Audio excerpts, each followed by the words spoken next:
of those nasty problems. Keep it simple, safe, and don't overthink.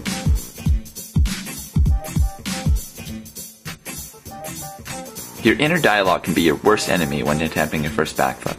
The more you think about this crazy thing you're going to do, the more time your body has to overanalyze something it doesn't want to do, and that's when you can't move anymore. So when attempting a backflip, there's a 15-second time limit. If you're standing still for over 15 seconds, it's too long.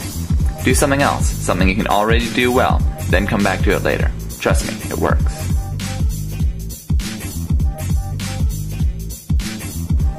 You need a place that's safe, but also a place that you feel safe.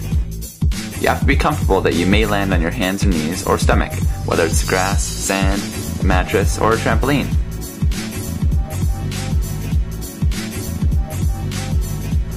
These are the 3 steps that are done to start your backflip. They will be explained in detail later, but that's all you need in your mind before your first attempt.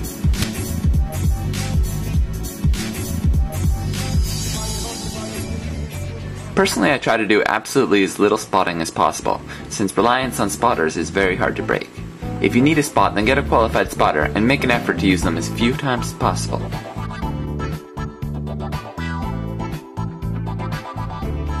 Where you choose to do your first backflip is up to you.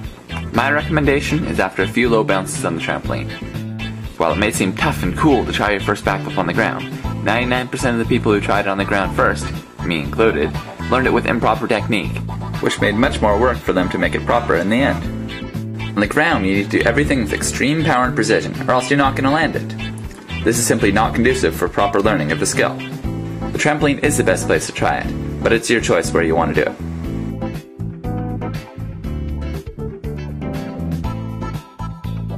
As I said before, the instructions for doing the flip will be short.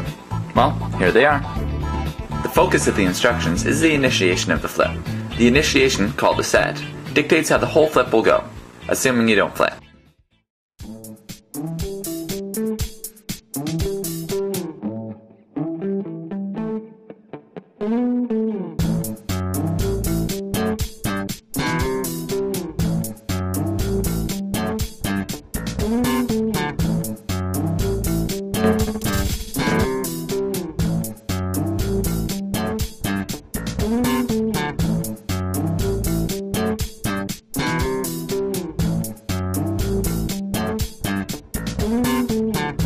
After the set, you'll be flipping backwards exactly like a back pullover, except for higher off the ground. Your body should be able to gauge the landing from there, though it will likely be on your knees, or hands and knees.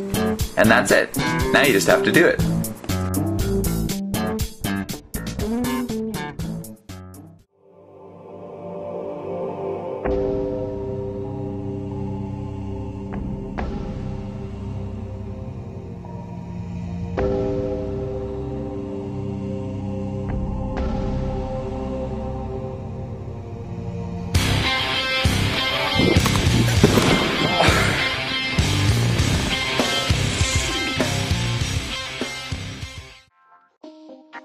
Chances are you landed on your knees, or your hands and knees, but made it around okay. Once you've made it around just fine, you'll probably want to do it again and again. By all means do it. Do it lots. If you were to do one and then stop, your body may not get used to the motion enough for you to be able to do it next time, but make sure you're doing it with proper technique. If you messed up, it was likely from flailing or freezing, or a combination of the two. This comes back to your safety and comfort. Make sure you're ready before you try it again.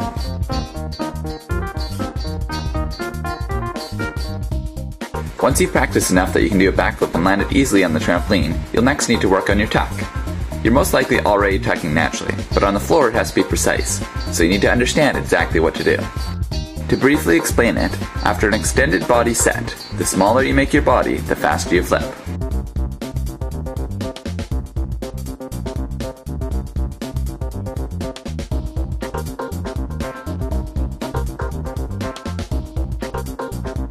But the key is after the set. If you don't set first, your initiation is a small tuck, and then you won't be able to gain speed by tucking. Also, it can drastically affect the height of your flip. That flip would not work on the ground.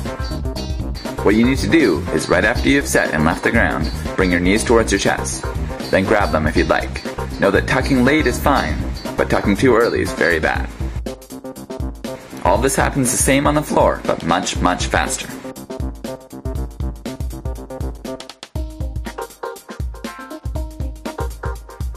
Now at this point, no matter how awesome your backflip is on the trampoline, you most likely won't be able to do it by yourself on flat ground and land on your feet.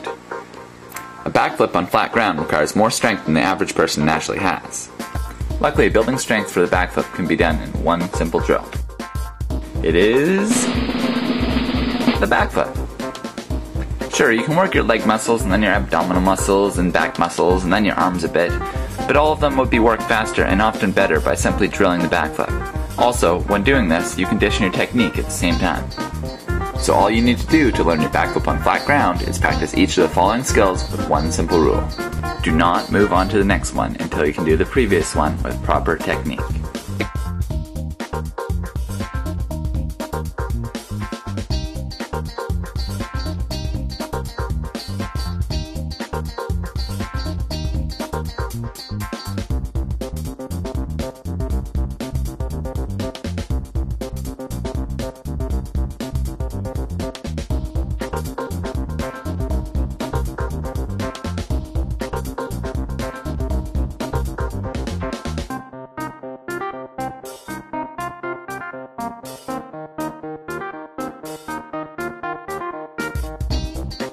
It really is that simple, but depending on your current strength, it could take hours, days, weeks, or even months to work out the strength for some of the skills.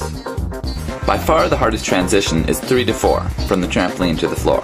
Make sure not to confuse step 4 with doing a backflip off a hard ledge. This is dangerous and tends to lead to improper technique.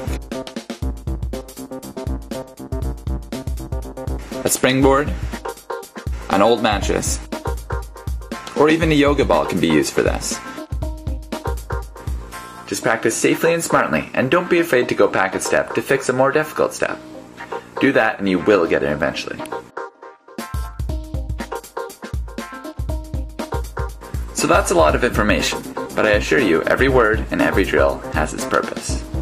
Now I know from personal experience that taking things slow and working from the bottom up can be weird, sometimes boring. It's up to you to do, or not do, each of these steps on your path to learning a backflip. There's only one thing I'm going to say you must do. Always use common sense and proper safety equipment to reduce, but not eliminate, the chance of injury. Cheers, and good luck.